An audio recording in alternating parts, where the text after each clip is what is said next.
Hello myself doctor Priyanka, welcome back to my channel. और आज का हमारा टॉपिक रहेगा स्वॉलन गम्स यानी मसूड़ों में सूजन आना। मसूड़ों में सूजन आने से रिलेटेड मेरे पास काफ़ी सारे सवाल आए हैं कि मेरे सिर्फ एक मसूड़ा फूला हुआ है, मेरे सिर्फ एक साइड के मसूड़े फूले हुए हैं, मेरे सारे मसूड़े फूले हुए हैं, सब में दर्द है, सब में ब्लीडिंग हो रही है या फिर सिर्फ एक ही साइड से ब्लीडिंग हो रही है। तो आज की इस वीडियो में हमने जो मसूड़ों में सूजन आना है उसको दो कैटेगरीज में यानी दो पार्ट्स में डिवाइड कर दिया। जिसमें पहले में हम लेंगे कि अगर आपके सिर्फ कुछ मसूड़ों में सूजन है या फिर आपके दांत के सिर्फ नीचे के एक मसूड़े में सूजन है तो उसका कारण क्या होगा, या वहाँ के मसूड़े फूल गए हैं उसमें से खून निकल रहा है, या फिर वहाँ पे आपको बहुत ज़्यादा दर्द हो रहा है तो उसके कारण और उसका इलाज के बारे में हम बात करेंगे। दूसरी तरफ हमने डिवाइड किया है कि अगर आपके सारे मसूड़ों में सूजन है, सारे मसूड़ों में आपको दर्द हो रहा है, ब्लीडिंग हो रही है तो उसके कारण और उसका इलाज क्या होगा। तो ये इन दोनों का डिफरेंट कारण होते हैं, अलग अलग इलाज होते हैं। तो आज इन दोनों टॉपिक्स पे हम डिटेल में बात करेंगे। अगर अभी तक आपने हमारे चैनल को सब्सक्राइब नहीं किया तो प्लीज़ चैनल को सब्सक्राइब कर दीजिए और बेल आइकन बटन ऑन करना ना भूलें। तो चलिए इसी के साथ हम स्टार्ट करते हैं हमारे पहली कैटेगरी, जिसमें हमने रखा है कि आपके सिर्फ कुछ मसूड़ों में सूजन है। आपके सारे मसूड़े ठीक है बट कुछ मसूड़े हैं जो आपको परेशान कर रहे हैं या कुछ मसूड़ों फूल गए हैं। तो सबसे पहले हम बात करते हैं पहला कारण क्या हो सकता है कि अगर आपके दांतों में कोई सड़न लगी हुई है, कोई कीड़ा लगा हुआ है जिसका आपने टाइम से इलाज नहीं करवाया है, जिसकी वजह से दांतों के नीचे जो है वो इन्फेक्शन हो गया है, पस बन गई है, मवाद बन गई है, जिसके कारण आपका मसूड़ा फूल गया है, वहाँ पे पिंपल हो गया है या फिर वहाँ पे एक फुंसी टाइप हो गया है। तो ये वाली जो आपको प्रॉब्लम हो सकती है ये आपके दांतों में सड़न लगने की वजह से भी आपकी मसूड़ों में सूजन देखी गई है। दूसरी हम बात करें कि कई लोगों को अपने दांतों के ऊपर सड़न नहीं दिखाई देती। इसका मतलब ये नहीं है कि आपके दांतों में बिल्कुल भी सड़न ना हो। कई बार ऐसा होता है कि ऊपर की सरफेस पे यानी ऊपर की जो सतह होती है दांत पे वो सड़ी नहीं है, बल्कि दो दांतों के बीच में आपको कैरीज लगी है, यानी दो दांतों के बीच में आपको कीड़ा लगा है, जिसकी वजह से आपकी जो कैरीज है यानी जो सड़न है वो नसों तक पहुँच गई। उसके बाद में इन्फेक्शन हो, ऊपर से दांत बिल्कुल सही दिख रहा है मगर साइड में से उसमें कैरीज होके वहाँ पे सड़न हो गई। तो एक कारण ये भी होता है, तो इसको हम सिर्फ एक्सरे लेके पता कर सकते हैं। दूसरे टॉपिक की अगर हम बात करें तो आपके क्या हो सकता है कि आपके अगर आपने कुछ ऐसा गर्म कुछ खा लिया है या ज़्यादा मिर्ची वाला खा लिया है तो जिस साइड से आपने खाया है सिर्फ उस साइड के मसूड़ों में हल्की सूजन आ गई है, हल्की रेडनेस हो गई है, या आपको वहाँ पे वहाँ के मसूड़े थोड़े फूलने लग गए हैं। तो एक कारण ये भी हो सकता है कि आपने कुछ ज़्यादा गर्म खा लिया है या फिर कुछ मिर्ची वाला खा लिया है, ऐसी कोई भी चीज़ खा ली है जिसकी वजह से आपने जिस साइड से खाई है सिर्फ उन मसूड़ों में आपको सूजन हो रही है, उस मसूड़ों में ब्लीडिंग हुई है या उस मसूड़ों में थोड़ी सूजन आ गई है, वो मसूड़े फूल गए। तीसरा कारण ये हो सकता है कि अगर आपने कुछ रेशेदार खाना खाया है और आपके दांतों के बीच में फंस गया है यानी मसूड़ों के बीच में फंस गया है, तो जिसकी वजह से वहाँ के जो मसूड़े हैं वो फूल गए हैं या फिर वहाँ पे रेडनेस हो गई है और वहाँ से ब्लीडिंग हो रही है। एक कारण ये हो सकता है। अगले कारण की अगर हम बात करें तो वो होता है कि अगर आप सिर्फ काफ़ी टाइम से सिर्फ एक ही साइड से खा रहे हैं, दूसरी साइड को यूज़ नहीं ले रहे हैं, और वहाँ पर क्या है कि दूसरी साइड में जो आप साइड यूज़ नहीं ले रहे, जिस साइड से आप खा नहीं रहे हो उस साइड आपके टाटर का या फिर कैलकुलस का डिपोजिशन हो गया है, जिसकी वजह से आपके मसूड़ों में सूजन आ गई है या आपके मसूड़े फूल गए हैं।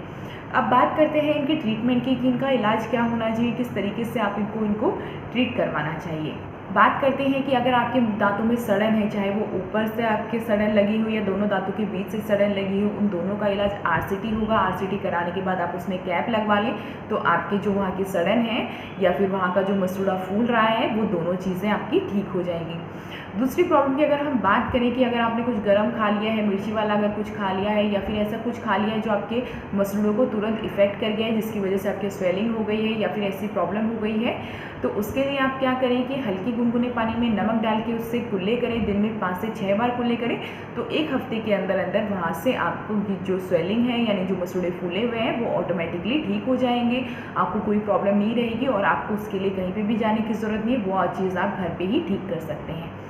तीसरी रीज़न की अगर हम बात करें, अगर आपने कुछ रेशेदार खाना खाया, अगर आपके मसूड़ों में कुछ फंस गया है जिसकी वजह से आपके मसूड़े फूल रहे हैं या फिर आपके मसूड़ों में सूजन आ रही है, तो उसके लिए आपको डॉक्टर के पास जाके अल्ट्रासोनिक स्केलिंग करा लेनी है, जिससे आपके मसूड़ों में जितनी भी चीज़ें हैं, जितना भी रेशेदार खाना फंसा है उसको डेंटिस्ट आराम से निकाल देता है, जिसके बाद में आपके दांतों की जो फूलने हैं या फिर दांतों में जो स्वेलिंग है, मसूड़ों में जो स्वेलिंग है वो काफ़ी हद तक सही हो जाएगी और आपको आगे चल के कोई भी तकलीफ नहीं रहेगी। हम बात करते हैं कि आप अगर सिर्फ एक साइड से खा रहे हैं, दूसरी साइड से नहीं खा रहे हैं, जिसकी वजह से वहाँ पे कैलकुलस या टाटर का डिपोजिशन हो गया है, तो आपको वो वाली जो दांतों की तरफ है वो आपको पूरी साफ़ करवा लेनी है, वहाँ पे अल्ट्रासोनिक स्केलिंग करा लेनी है और वहाँ पे आप रीज़न पता कीजिए कि आप किस रीज़न से नहीं खा रहे हैं और उस चीज़ को आप ठीक करवाएं।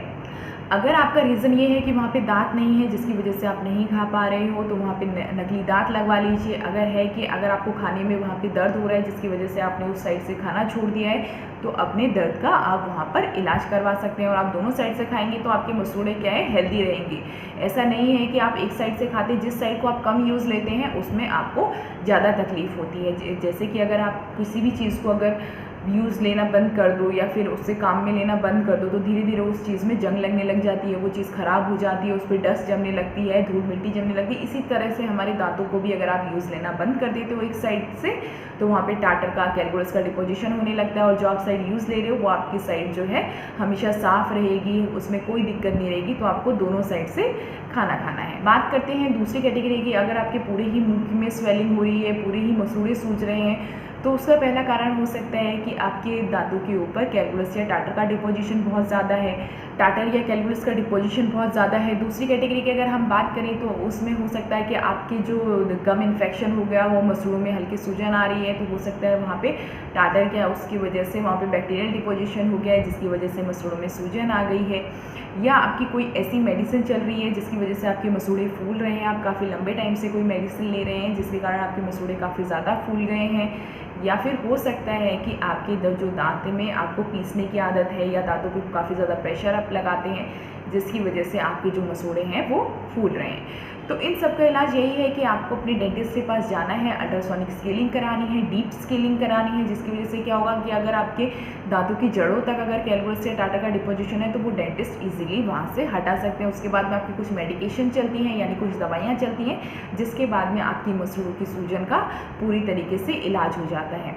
तो अगर आपके सिर्फ कुछ मसूड़ों में सूजन है तो उनके कारण बहुत अलग होते हैं, उनका इलाज भी काफ़ी अलग होगा। अगर आपके पूरे मसूड़ों में सूजन है तो उसके लिए आपको पूरी कंप्लीट डीप स्केलिंग करानी पड़ेगी, अच्छे से सफाई करवानी पड़ेगी, जिसके कारण आपके मसूड़े वापस अपनी जगह पे आ सकेंगे। कई लोगों का ये कहना होता है कि अगर हम सफाई करवाएंगे तो हमारे दांत हिल जाएंगे या हमारे दांत टूट जाएंगे। तो ऐसा नहीं है। अगर आप सफाई नहीं करवाएंगे तो आपके जो दांत हैं जो अभी हिल रहे हैं उससे भी ज़्यादा वर्स्ट कंडीशन में हिलने लगेंगे और दांत अपने आप निकल जाएंगे। तो टाइम रहते रहते आप उनकी स्केलिंग कराएं। ऐसा नहीं है कि दांत तो कि अगर आप सफाई करवाएंगे तो दांत निकल जाएंगे या टूट जाएंगे। अगर आपके दांत बहुत ज़्यादा हिल रहे हैं और सिर्फ गंदगी की वजह से रुके हुए हैं तो वो आप सफाई नहीं भी करवाएंगे तो भी वो किसी न किसी दिन गिर ज़रूर जाएंगे। अगर आप उनकी सफाई करवा लेते हैं तो कहीं ना कहीं चांसेस रहते हैं कि आपके जो दांत है वो वापस अपनी जगह पकड़ लें, वापस मसूड़े ठीक हो जाएं और आपके दांतों को गिरना ना पड़े या आपके दांत जो है वो टूट के ना गिरें।